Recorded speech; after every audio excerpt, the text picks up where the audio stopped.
کی طرح تھا۔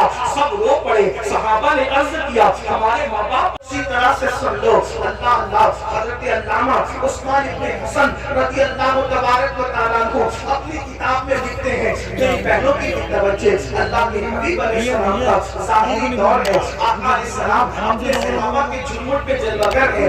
ایسے میں ایک نوجوان روتے ہوئے آتا ہے اور عرض کرتا ہے یا رسول اللہ صلی اللہ علیہ وسلم، میرے ابو کا انتقال ہو گیا، میرے باپ کا انتقال ہو گیا، آقا میرا باپ مر چکا ہے، اس کا انتقال ہو چکا ہے، ہم دیہات کے لوگ ہیں، دیہات میں رہنے والے ہیں، آقا نہ اس کو کوئی غسل دینے والا ہے، نہ اس کو کوئی کفن پہنانے والا ہے، یا رسول اللہ صلی اللہ علیہ وسلم اس لیے میں رو رہا ہوں۔ میرے آقا نے فرمایا اے ابو بکر اٹھو، اے عمر اٹھو اور دونوں جاؤ اور جا کر کے اس کے دیہات میں پہنچو، اس کے گاؤں میں پہنچو، اس کو غسل بھی دو، اس کو کفن بھی پہناؤ۔ اللہ اکبر۔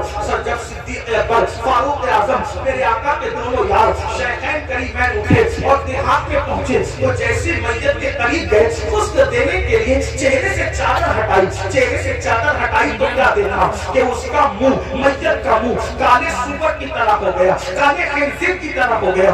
اللہ اکبر۔ صدیق و فاروق نے جب یہ منظر دیکھا زار زار بولنے لگے، سالوں قطار بولنے لگے۔ ایک قاصد کو اللہ کے رسول صلی اللہ علیہ وسلم کی بارگاہ میں پیش کیا گیا، یا رسول اللہ اس کا چہرہ تو کالے سور کی طرح، کالے خنزیر کی طرح ہو گیا، اس کو کیسے غسل دے، اس کو کیسے کفن پہنائے؟ اللہ اکبر۔ میرے اور تمہارے آقا صلی اللہ علیہ وسلم خود تشریف لائے چل کر کے، اور جب اس کا منہ کالے خنزیر کی طرح دیکھا حضور علیہ السلام کی ہو پڑے۔ پھر میرے آقا نے دعا کی اور دعا کرنے کے بعد اس کا چہرہ ٹھیک ہو گیا۔ جب چہرہ ٹھیک ہو گیا تو پھر غسل دیا گیا، کفن پہنایا گیا، نماز جنازہ پڑھی گئی، اور جب جنازہ مکمل ہو گیا تو کسی نے دھیرے سے کہا پہلے تو اس کا چہرہ کالے سور کی طرح، کالے خنزیر کی طرح ہو گیا تھا، اب ذرا دیکھیں تو اس کا چہرہ کیسا ہے۔ جب دوبارہ چہرہ دیکھا گیا نماز جنازہ کے بعد، جب کفن ہٹایا گیا تو کیا دیکھا لوگوں نے؟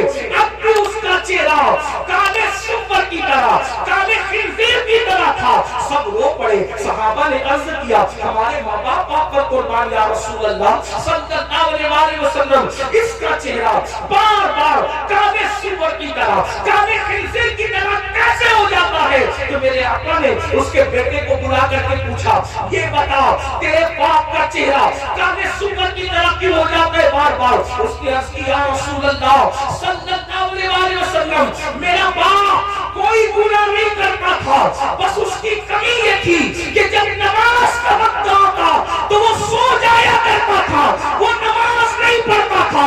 تب میرے آقا نے ارشاد فرمایا لوگوں دھیان سے سنو، جو نماز میں سستی کرے گا وہ اپنی قبر سے اس حالت میں اٹھے گا کہ اس کا منہ کالے سور کی طرح ہوگا، کالے خنزیر کی طرح ہوگا۔ بتاؤ چہرے پر کھنسی آ جائے کتنا بے چین ہو جاتے ہو، کسی کے چہرے پہ سفید داغ آ جائے کتنا بے چین ہو جاتا ہے۔ لوگ منہ پہ رومال رکھ کے پھرتے ہیں، اگر اس کو فالج ہو جائے میرا ٹیڑھا منہ لے کر میں کیسے جاؤں، سفید داغ لے کر کیسے جاؤں، کھنسی لے کر کیسے جاؤں؟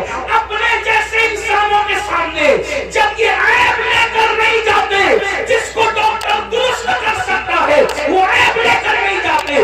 اللہ نہ کرے نماز چھوڑنے کی وجہ سے منہ کالے سور کی طرح ہوگا تو اللہ کی بارگاہ میں کیا منہ لے کر جاؤ گے، کس طرح منہ لے کر جاؤ گے؟